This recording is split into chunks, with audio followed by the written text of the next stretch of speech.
Welcome to NextGen Workforce Management Solutions.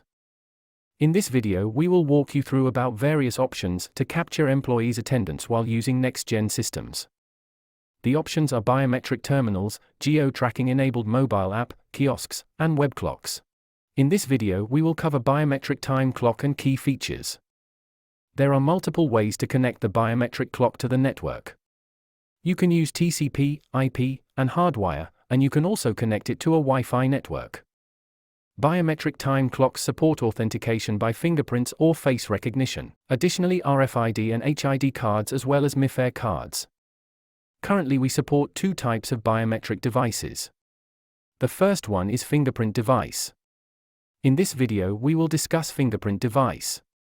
To view detail of face reader, kiosks and mobile app, please check other videos. Now, let's start with the fingerprint device. This is a model number STC500. This device uses a verification method to record employees' attendance using fingerprint. How to add employee?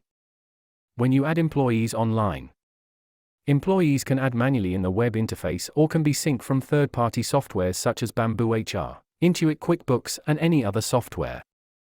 And those employees will enroll into the biometric unit. Once the employees are added, as you can see, they are synced up and appear in the employees list within the time clock.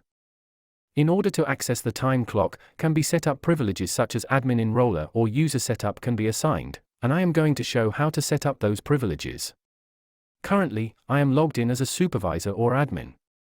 Now let's learn about how to assign and set users' clock level privileges. As you can see, this employee has already been synced, and I am going to have them register their fingerprint. The user can register up to 10 fingerprints. To enroll the fingerprint, the finger should be properly placed on the optical sensor and the user must ensure that. While enrolling fingerprints he must take 3 scans, and each scan should be at a slightly different angle of the finger. The first scan should be like the first image, the second scan should be like the second image, and the third scan should be like the third image so that the full fingerprint is scanned into the sensor. 3 scans are taken so that when an employee punch in and out, any scan can work, giving a seamless experience to the employee for punch in and out. Once the employee's fingerprints are registered, you should have the employee do a test punch using their fingerprints to ensure that the fingerprint is working fine for that employee.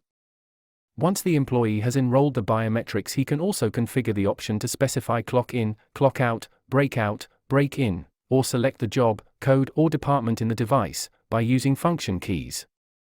If the employee does not specify clock in and clock out or break in, we will apply the shift settings for the employee to determine whether it was a clock out, break, or another step. Once the employee has enrolled the biometrics, the punches can be seen on a real-time basis in time card. You can also see the clock status if it is offline using our software. If your network is lost, time clock is still usable. Employee can still punch in and punch out. The network connection is established, and once it is established, all the punches will be pushed to the server. We continuously monitor that the time clock is up and running. If we find that the clock is down, we will notify you using an email notification that your device is offline so that you can take corrective action. You're welcome. If you have any further questions or concerns, feel free to reach out to us via the website address or email provided in the video. Thank you for watching.